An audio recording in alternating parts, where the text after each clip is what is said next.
Can I call it Arte Factum instead of Arte Factum?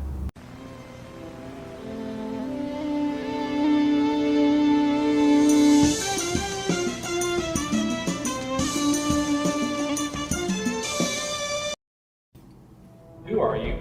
And what was the name of your Arte Factum movie entry? I'm Nick Laws, and my Arte Factum was called Guilt. And what was Guilt about? Guilt is about, it's about a man who has just recently been found not guilty in a murder case, and about the implications of that, and how, on a certain level, you're really never innocent. It's just sort of the guilt of or the court of public opinion, this sort of thing. It was written as a response to the series Making a Murder on Netflix, and that documentary series was obviously very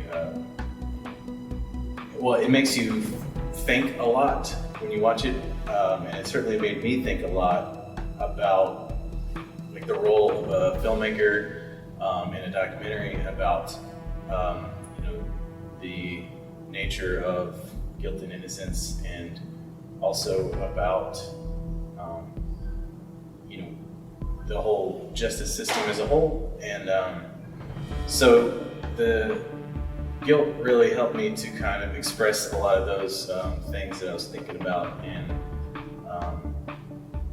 to kind of take the facts of that story, flip them around in some ways completely, and yet still arrive at the same, some of the same conclusions and some of the same implications. What were your thoughts when Wages Sin approached you to take part in Arte Factum? Well, I've been a big fan and supporter of Wages of Sin since the beginning, so I was quite honored, and of course immediately said, yeah, let's do this. And I think it's a cool idea. I'm really a big fan of the whole, I can't wait to see the entire anthology take shape. How long did it take from your original concept to completing your film? I started probably about the middle of January. I started writing in earnest, really putting pen to paper, as they say. And that was the longest part, was just sort of fleshing it out, arguing with my wife about what it should be. And then it really didn't take long to shoot. I sort of purposefully limited the locations and the characters to make it easy to shoot, because I knew we had a deadline. And so as far as shooting, we shot the interview with Eric Poe and Marian Thibodeau here, and that only took one day, and the other little bits, a couple of hours here and there. The majority of it was just writing, and then about a week of editing and polishing that up. Well, do you have any challenges? Probably the biggest challenge was just in actually writing it, because I've written a couple of things, but that's not really what I like to do. It's not really my forte, I guess. But given the nature and the timeline of this thing, I knew I couldn't really rely on other people to write it for me, and so it gave me the opportunity to really push myself in that area. And so that would be the hardest part, was just kind of really focusing on making sure that everything was coherent and told what I wanted to tell efficiently. And then, shooting it was just fun. Do you have advice to upcoming filmmakers, and what is your advice to the upcoming filmmakers that are in Arte Factum? My advice for the upcoming directors in this anthology, and also in general, is to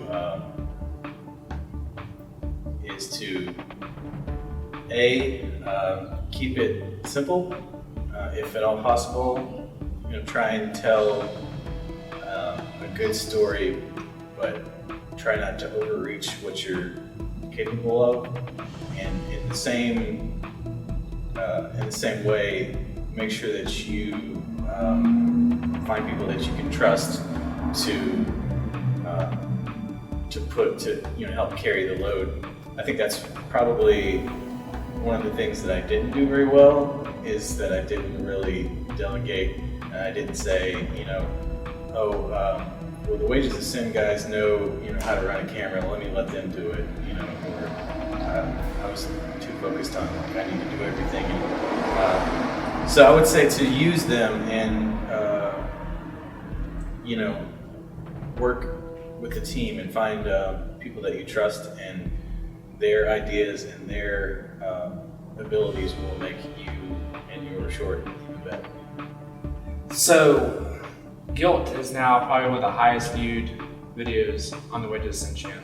What's your secret? Well, I tried to pick something that was a little bit, well, I didn't really pick it for that reason, but it ended up being a little bit topical. The subject matter is something that a lot of people maybe are interested in these days. There's also little nods to like the Jinx. What's the NPR podcast? That one. No, but there's a lot of these like true crime type stuff that's really gaining in popularity, and this is sort of, it's not a parody, but it's sort of a tribute, I guess, and like inspired by. So I think that has a lot to do with it. Also, I had some really good people involved in it, and the Wages of Sin is getting more and more popular overall, so that never hurts anything. Do you have any final thoughts? And where can people find your work currently? Well, I really enjoyed this, and I hope that I get to work with Wages of Sin some more, and I hope to do, the majority of the video work that I do is, I do promotional videos and weddings and things like that. You can find all that at nicholasvideo.com. But I really hope to, branch out and do some more of this, short films and that sort of thing.